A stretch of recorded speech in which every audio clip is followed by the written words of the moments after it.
Yo guys, what is up? This is Coro at syempre welcome back dito sa ating channel. And for today, gusto ko lang kayong bigyan ng update dito sa isang project na nireview natin dati, which is si Reactor. Pero syempre before we start, I would like to clarify na anything I say is not a financial advice kasi hindi man ako financial advisor, and at the same time, hindi rin ako affiliated dito sa project na pag-uusapan natin. So lahat ng sasabihin ko is opinion ko lang. Siyempre, nire-review nga lang natin yung project. And lastly, always do your own research before doing anything else that is related to crypto. Because anything that is related to crypto is risky. So with that said, tara proceed tayo dito sa video natin with Reactor. So before natin i-proceed yung mismong update natin sa Reactor, gusto ko munang pakita sa inyo itong ating past video, so 2 months ago, So nireview natin si Reactor kung anong aba to. Isa siyang DEX, perps, and aggregator. So para siyang all-in-one para sa akin. Pero yung bibigyan ko ng konting info mamaya if ever hindi nyo to napapanood or ayaw nyo siya panoorin kasi medyo mahaba siya.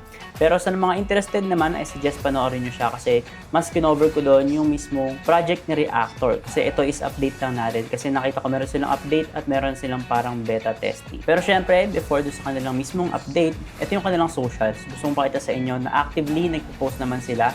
So last post nila is November 4, So kahapon lang. And yun nga, meron silang ongoing pre-sale right now. And yun, meron silang update which is, check natin mamaya, which is yung terminal beta. Live na yun. And yun, maganda to kasi si Reactor is, I think, bullish ako dito, At malalaman nyo yan mamaya habang dinidiscuss natin to. So guys, papakita ko rin muna sa inyo yung trading volume natin, when it comes to crypto. So sa Binance, isa siyang CEX or Centralized Exchange. So currently, 24-hour volume niya, so recently to is around 30 billion US dollars. So mataas siya. Pero guys, pag tinignan niyo yung DEX natin or yung mga decentralized exchange natin, is medyo humahabol siya, And nagki-keep up siya ng volume. As you can see, 24-hour volume natin in total, so iba't ibang DEX to. So lahat to ng DEX na naka-record is 19.3 billion US dollars or 19.4. So by the way, if ever gusto niyo siyang i-check, itong dalawang links na to is i-leave ko na lang sa ating description box para mapag-compare nyo sila. And as you can see, umaakyat yung volume natin. So uptrend siya, meaning mas nagugustuhan talaga ng mga tao ang mga decentralized exchange ngayon. Kasi guys, lately nagkakaroon ng mga issue sa mga centralized exchange, sa mga withdrawals, and etc. So, hindi ako magbabanggit ng centralized exchange pero pwede nyo na lang i-check kung ano yung recently nagkaroon ng ganong issue. Tapos syempre, sabi nga nila, not your keys, not your wallet. So, pwede kasi nilang ma-hold yung mga funds mo dyan if ever may nakita silang parang sketchy na violation or napaghinalaan ka nila ng something, or worst is nagkaroon sila ng mismong issue sa sarili nila or sa liquidity nila. So, nakita natin to dun sa dati which is yung kay SBF or kay Sam Bankman-Fried. So, yung kanyang Luna token is nag-dump and yung kanilang mismong centralized exchange is na bankrupt. So isipin nyo guys, top 2 siya pero na bankrupt siya. Kaya lahat naman ng tao ngayon is medyo nagda-diversify na at nag-move on into decentralized exchange or DEX. So guys, ito yung mismong website nga pala ni Reactor. As you can see, meron silang ongoing pre-sale, Whitelist Prime closes in 9 days. Pero hindi pa to ata mag-e-end.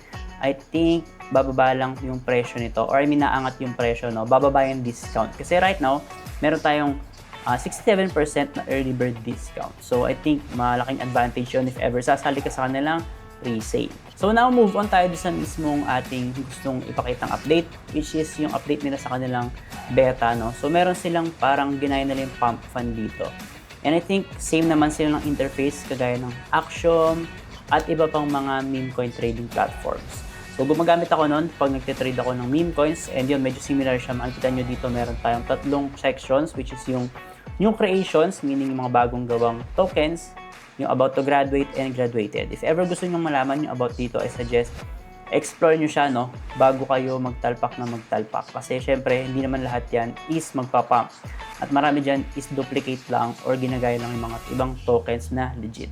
So ano nga pala guys, si Reactor, bakit nga ba ako bullish dito, So di-discuss na natin. So unang-una, isa siyang DEX aggregator. So meaning, kapag ka mag-i-swap ka dito, siya na yung naghahanap ng mga ruta mo. Kung saan mas makakamura, kung saan mas mabilis, etc. So kapag ka mag-i-swap ka, wala ka ng problema when it comes to finding liquidity. Kasi dati guys, nung wala pang mga gantong technology, nung early days ko sa crypto, I think 2020, 2021, wala pa masyadong ganto. So kapag nag-i-swap ka, hahanap ka pa ng mga pwedeng mga site na pang i-swapan mo. So, labo-labo pa sila, and worst is baka maligaw ka at mapunta ka sa mga phishing website. So, dito, sila na yung naghahanap. So, kunyari may gustong i-swap. So, for example, USDT to Solana or sa ibang chain, no? So, automatically, pwede ka na rin mag-bridge dito. So, isa pa dito is pwede ka na mag-trade dito ng meme coins, guys, no? Pwede ka mag-trade dito ng meme coins. So, you can see, ito yung ating mga meme coins nga, no? So, parang pump fund din siya. Tapos, bukod dun, guys, pwede ka rin mag-trade dito ng perps or mag-perpetual trading. So, as you can see, sabi ko nga sa inyo, para siyang all-in-one platform. So, by the way, gusto ko lang pakita sa inyo si Hyperliquid. So, isa to sa pinakamalakas na decentralized, ngayon, no? Platform. So, si Hyperliquid is para competitor na siya ni Binance. Para siyang Binance, pero decentralized siya.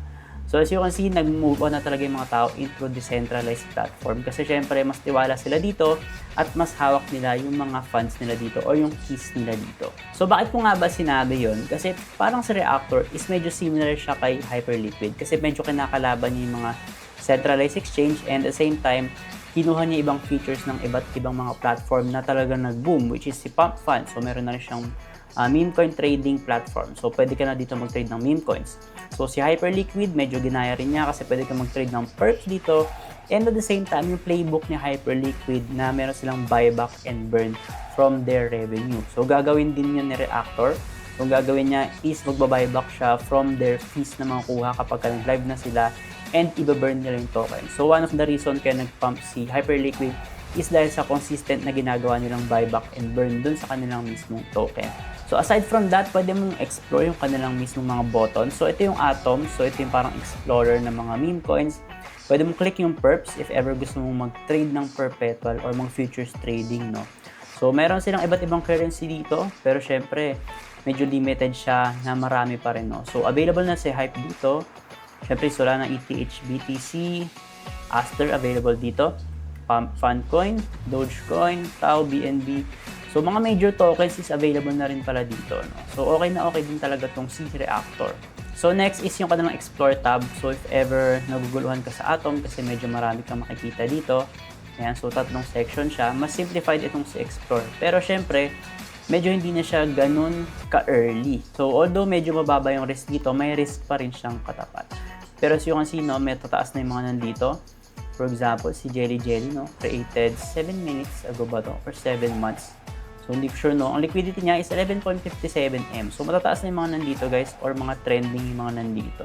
So, next button natin is yung wallet. So, meron tayong wallet dito. So, by the way, kapag nag-login ka dito, ililib ko sa description yung link kung gusto mong itry. Pwede ka mag-login in different ways. Pero ako ang ginamit ko is Google account. So, upon logging in, gagawa ka ng wallet mo or may bibigay sila sa yung private key which is dapat mong i-download bago ka mag-proceed para syempre if ever gusto mong i-retrieve yung mismong wallet mo, which is ito, is mariretrieve mo siya gamit yung private key mo. So, itago mo yun, huwag mong ipapakita kahit kanino yung private key mo na yan. So, pwede ka dito mag-add ng funds, no? Pwede mong gamitin yung mismong platform nila. So, click mo lang to, tapos pwede mong select yung wallet mo, tapos copy mo to or scan mo, tapos papadala mo dyan yung Solana token mo.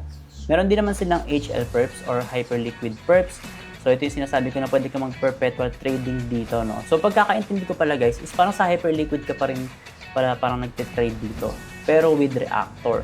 So, ginawa nila parang pinagsama-sama nila yung mga platform into one. So, anyway, ang next natin is yung kanilang portfolio. So, dito makikita mo yung portfolio mo, kung ano yung mga nangyari sa history ng trading mo, kung kamusta na ba, kung kumikita ka ba everyday, kung kamusta yung P&L mo. As you can see, meron silang today, yesterday, this week, last week, this month, and all time. So, makikita mo rin dito yung asset value mo, kung paangat ba siya, pababa, or etc. So, para ma-monitor mo rin yung risk mo, at baka hindi mo na kasi alam kung kumikita ka pa ba or naglulugi ka lang talaga sa pag-trade. So, I think dito maganda rin, no? Kasi nakikita mo na nagpo-progress ka or hindi. So, alam mo kung saan ka pwede mag-improve just by looking at your portfolio. And lastly, guys, no, ang ating referral system. So, meron din silang referral system. I think lahat naman halos ng trading platform ngayon is may referral system. Kahit si Hyperliquid, si Axiom, si Pump Fund. Halos lahat yan, guys, is meron na silang referral na system. So, I think ang maganda rin dito is, yun, pwede ka maka-earn dito just by inviting people. Tapos, yung mga may invite mo, pwede silang gumamit ng platform, pwede silang mag-explore, pwedeng kumita, pwede rin hindi. So, depende sa kanila. At ikaw na mag-invite sa kanila is pwede kang kumita ng Solana or kung ano man yung gagamitin ng currency. At yun, pwede mo siyang gamitin dito sa platform or pwede mo siyang i-withdraw. So, ikaw ang bahala kung paano ang diskarte mo. At dahil early pa nga lang dito kay Reactor, no, pwede ka mauna dito, tapos gagawa ka ng account, tapos ipasa mo sa iba't ibang tao yung referral mo. I think, no, maging maganda yun, lalo na kapag nandito ka sa top, tapos marami ka na-invite, tapos invite mo, na-invite pa ng iba. Tapos tuloy-tuloy yun guys, lalaki yung parang network mo. Tapos yung pwede kang kumita dito, no, just by inviting. Kasi meron akong kilala guys na napakalakas niya sa Action, si Kratos. So shoutout kay Kratos, no. And napakarami niyang invite guys kasi isa sa mga nauna dito sa Action platform. Yun, halos meron siyang kinikita monthly na napakalaki sa Solana, no, kahit hindi siya nagte-trade. So just by referrals, so kumikita siya ng mga Solana doon. Pero syempre hindi naman consistent yun kapag walang gumagamit ng mismong link mo, or I mean hindi nagte-trade yung mga referrals mo, is wala kang kikitain. So dapat mga active yung mga i-invite mo dito, or yung mga nag-start or gusto pa lang matuto sa crypto, para syempre gamitin talaga nila yung mismong platform. So guys, I think yun ang update dito para kay Reactors. As you can see, no, naging malaki progress nila for the past 2 months, and hindi ko na malayan na 2 months na pala nakalipas, at yun, napakalaki ng progress nila para sa akin kasi kitang-kita nyo meron na silang product. And yun nga, ulitin ko, meron silang ongoing pre-sale right now. If ever gusto mong sumali, lahat ng link natin is nasa description box lang. So lahat ng ginamit kong link dito at pinakita ko is ilalagay ko doon. If ever nagustuhan yung mga ganitong video, make sure to subscribe. Lahat ng link natin is nasa description box. At syempre guys, no, yun na lang. At see you na lang sa ating next video. Ingat!